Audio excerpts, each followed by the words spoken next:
We are prone to desire to boil everything down to the bare essentials. What is most important? Please tell me. What is required of me? Tell me. What do I have to do to pass this class, to get a raise, to receive a promotion? The lawyer in Matthew asked a question sort of like that to Jesus. Now let's be clear this morning. Lawyer in this passage does not mean a man is standing there holding a sign that says, if you're injured, call 270-555-HURT. It's not that kind of lawyer. No, this encounter with Jesus, this lawyer is a biblical scholar. And I dare say he has spent a great deal of time already himself pondering the question he is going to ask Jesus. Teacher, which commandment is the greatest? Which commandment in the law is the greatest of these? Now, I don't know about you, but that sounds like a pretty tough question to me. For immediately my mind goes to the Torah and the 10 Commandments, and which of those 10 could possibly be the greatest of all commandments? Yet Jesus doesn't appear to ponder very long at all, and he answers, you shall love the Lord your God with all your heart, with all your soul, and with all your mind. This is the greatest and the first commandment. And the second is like it. You shall love your neighbor as yourself. But Jesus doesn't stop there. He goes on to say that on these 2 commandments, love God and love neighbor, hangs all of the law and the prophets. Now that's impressive. And that certainly gets us down to the nitty-gritty of what is important. Love God, love neighbor. When Jesus finishes speaking, there is silence. No one bothers to ask him another question. Even this young lawyer who has dedicated his life to knowing the ins and outs of Moses' law says nothing to Jesus. Says nothing about Jesus concluding that loving God and loving neighbor are the greatest of the commandments. And that on these 2, everything else hangs. Now this morning I want us to spend a few minutes with the second greatest commandment. You shall love your neighbor as yourself. I choose greatest commandment number 2 because from where I sit, it appears that we are having tremendous difficulty obeying this commandment as people living in the world today. And I suspect the reasons for our difficulty are many. First of all, we live in a time when our neighbors are strangers to us. We share a street or a boulevard, an apartment complex or a gated community, but we don't know each other. We do well when we get home to throw up our hands at each other as we hurry inside to escape the pressures of the day. We also live in a time in which we are immersed in fear. And we often see our neighbors as potential adversaries. I know a man who intentionally watches his neighbor mow his lawn, lest his John Deere wander across the property line. His neighbor is a potential adversary. And then neighbor is just not a term we use very often anymore. We are clients, we are patients, we are colleagues, we are consumers, or we are special interest groups. We are Protestant, Catholic, Jew, evangelical, and Pentecostal, and none. We are Republicans and Democrats and Libertarians and Independents. We are Wildcat fans and Cardinal fans and Gator fans and Volunteer fans and Mustang fans and Tornado fans. And if you're the fan of one, you can't be a fan of another. My barber and I go round and round for the whole 10 minutes it takes him to cut my hair, because he insists that because I'm not the same type of Wildcat fan he is, I can't possibly be a Wildcat fan. We are all these things, but we are rarely neighbors. We don't live in Mr. Rogers' neighborhood any longer. You see, neighbor to me implies the acknowledgement of another person as a person, created in the image of God, to be embraced as a fellow human being worthy of our respect and our compassion. Neighbor seems to require an awareness of others, their hopes, their difficulties, their dreams, and their challenges. Neighbor seems to demand a willingness to lend a helping hand, to get involved, to do whatever is necessary at the moment. This past week, a house caught on fire. 3 men rushed in. Only one stayed behind to be identified. We don't even know who the other 2 neighbors were, but they were there when they were needed. Yes, we seem to have more and more difficulty getting beyond our isolation, our fear, and our labels. Getting beyond them so we may understand what it means to be a neighbor. And in a world that is fast becoming a global village, we are all neighbors. And sometimes that is really hard to swallow. As I was preparing this sermon for today on loving our neighbors, I ran across a blog. The blog drew my attention because the World Series is going on between the San Francisco Giants and the Kansas City Royals. They're slugging it out on the baseball diamond, and this blog was by a relief pitcher, left-handed relief pitcher of the Giants named Jeremy Affolter. He got his start in the major leagues with the Kansas City Royals several years ago. Jeremy is an interesting guy who has "No man shall live for himself" tattooed on his left forearm, the arm that earns his living. On his arm, as I said, is "No man shall live for himself." In a blog posted this week on Huffington Post under the grouping Love Matters, Jeremy says that there was a time several years ago when he was living his dream, but he felt unfulfilled and hollow inside. He kept asking himself, "Is this it? Is this all that there is?" He just couldn't help thinking, he writes, that if his work didn't have an impact on the lives of people around him, then why do it? If his work didn't have an impact upon the lives of the people around him, then why do it? With that haunting him, Jeremy began a quest to find out what he might do with his life. He went to a friend in Kansas City named Mike King, who ran a youth ministry called Youth Front, who had a program called Something to Eat, a way of feeding hungry children. Mike introduced Jeremy to the problems of extreme hunger in Haiti and in Uganda. His first step along the way. When Jeremy went to the Giants, he looked up Dave Batstone of the University of San Francisco.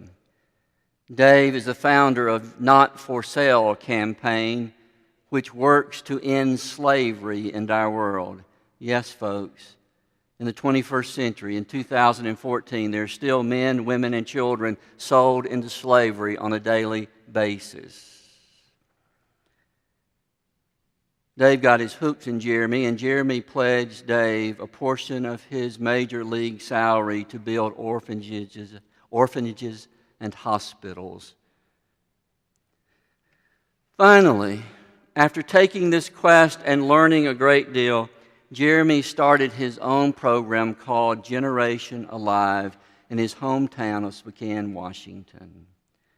And through this organization, he teaches youth about extreme poverty and social injustice, and he empowers them to help hungry youth and families in Spokane and around the globe. Of the young people he works with, Jeremy says, they want to serve. They want to serve hurting people. They want to get outside of their selfish needs. They want to help other people because they have and they don't. Through this quest, Jeremy has finally discovered his identity as a professional Major League Baseball player. And he writes, wins and losses, cheers and booing, these things are exciting and wonderful, but they aren't the whole deal. When I pitch, I also pitch for people I don't even know. I pitch for people who cannot eat. I pitch for people who cannot drink. I pitch for people who don't have houses to live in. I pitch for men, women, and children who are being sent into the world of human trafficking. Jeremy says he hopes to raise 3 selfless boys. And this is what he tells them. Follow your dreams and do whatever you want, but don't do it for yourself. Do it for others. Love your neighbor as yourself. When I read Jeremy's blog, and then I listened to the words you just heard read from Leviticus, I realized that today, just like the Hebrew people in the beginning who were moving from slavery to national identity, it seems we need to be taught what it means to be a neighbor and to love our neighbor. It seems we have either forgotten the important stuff about loving our neighbor, or we have simply neglected it for so long we have gotten ourselves out of the habit. When the lawyer heard Jesus say, love God and love neighbor, on these two, all the law and the prophets hang, I'm confident that he remembered Leviticus 19. Now, I shared with some friends earlier in this week that I don't believe I have ever intentionally preached a sermon out of Leviticus. I have been tempted from time to time to preach on that text in Leviticus that seems to indicate that you can stone an unruly child, but so far I have avoided that temptation. And I guess I never preached out of Leviticus intentionally because, like most of you, early in my life, I would make a vow, usually at the first of the year, to read the Bible through in the next year. And I was going well through Genesis and Exodus, and then I got to Leviticus, and it all was downhill. It's just tough to get through all those rules and regulations about this kind of offering and that kind of offering. But today, here in Leviticus 19, we get a lesson on being a neighbor that's pretty concise. The writer says for Yahweh, don't greedily take everything for yourselves. Leave something for the poor and the stranger. Don't steal from one another. Let's not be deceitful with one another. Let's not lie to each other. All of these undermine trust, and trust is essential to be a neighbor. Let's deal honestly with our neighbor. Let's pay those who work for us on time. Let's have integrity in dealing with one another. If we lose our integrity, that means we can't be counted on, and we undermine the very fabric of community. Let's show compassion to the blind and the deaf, the physically and mentally challenged. Let's refuse to make fun of them. Let's refuse to tell a joke about them. Let's refuse to take advantage of them. Let's refuse to treat them like objects and see them as very special people. Compassion should be the rule and not the exception as we are neighbors one to another. Let's not render unjust judgments. We will not be partial to the poor, nor will we defer to the rich. We shall seek justice for our neighbors, all of them, the strong and the weak, the rich and the poor, the powerful and the powerless. It is essential for everyone to be heard without being intimidated. It's important for people to know that the system is fair and that the folks in charge will make it fair. When I became president of the PTO at Midway Elementary, I immediately started a firestorm of a revolt. Woodford County at that time was the second wealthiest county in the state of Kentucky. Midway Elementary School had more children on free and reduced lunch than any other school in Woodford County. Every year at the Fall Festival, we enlisted our children to raise funds for us through a spelling contest. And for every word you got right, you got a sponsor to give you a nickel, a dime, a quarter, a dollar, whatever they would promise you for a word spelled right. And there was always a grand prize. It was something that every child would want, from those early video games to a bicycle. And every year, every single year, it went to a child with connected parents and grandparents in the community of Midway. Why?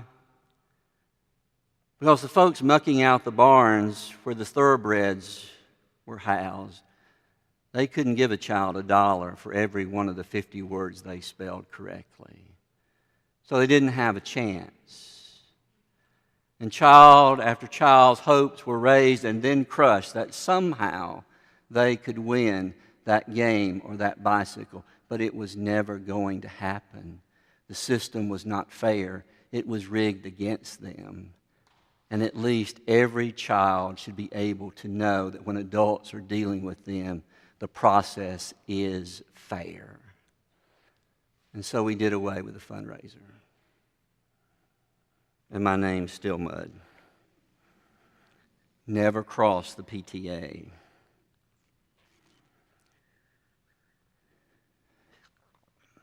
In Leviticus it goes on. We shall not hate our kin or our neighbor. If we're having trouble with another person, we will speak out and we will work it out because we know that we are both to blame in some way for the misunderstanding that is at hand. We will not seek vengeance for either our real or our perceived wounds. We will not bear grudge against anyone. And in doing all of these things, we will love our neighbor as ourselves. I'm confident that as soon as that young lawyer heard, love your neighbor as yourself, his mind went to Leviticus. And it's a shame that you and I do not have that reservoir of wisdom in our minds as well. But unfortunately and tragically, too often people have told us Christians we really don't need the Old Testament, but we do. We do need to learn from our Jewish brothers and sisters about the spirit of the law, which leads us to life. But if we weren't going to mess with Leviticus, you would at least think we would have drugged Paul into this somewhere along the way, because for most of us, Paul is the hero in shining armor. And if you want to boil this whole lesson down about loving your neighbor as yourself, Paul does it well. Maybe we cannot remember all of those things in Leviticus, but I do believe we will remember what Paul writes in Romans. Do your neighbor no wrong, and thus love your neighbor. Do your neighbor no wrong, and thus love your neighbor. Sounds sort of like the Hippocratic Oath, doesn't it, that physicians take, which they say, do no harm. It's simple. It's concise. It's to the point. It's easily remembered. To love your neighbor. Do no wrong. A week or so ago, I drove up to Louisville to be with Jonathan and Brooke and their families when she had surgery. And on the way from here to Lexington, I left later than I imagined. I drove through that blinding rainstorm for a ways. And as I got through the storm and was headed to Lexington, I warmly remembered that when we first started visiting Paducah, we used to stop at Litchfield with the boys and get ice cream there at the McDonald's. So on the way up the other day, I thought I would stop at Litchfield and get me an iced tea. Now, you may or may not know this, but Lita Butler is from Litchfield. And somehow I just assumed that everybody that lived in Litchfield was as nice and kind as Lita was. But I walked into something I've never seen in my life when I got to that McDonald's, and I am grateful there were only 4 of us there as customers. There was a mother with 2 children. She ordered their lunch, and then she asked for 2 milkshakes to be brought to the table when they were about finished with their dinner, not before. Well, apparently the young lady that was the cashier forgot the milkshakes. And this lady came over. It's about time for our shakes. The little cashier began to wilt under the stare and the terror of her voice. Somehow in the time in between, she had forgotten what kind of milkshake she had ordered. And she was told quite brusquely, a strawberry and a chocolate. And then she couldn't remember if she was supposed to put the whipped cream and the cherry in or not. And when she asked about this lady went ballistic. She demanded to see the manager. She was staring everybody down in the entire McDonald's. And finally she said, your cashier is the stupidest person on the face of this earth. She can't hear a thing I'm saying. She doesn't know what to do. She is so stupid, you need to get her out of here.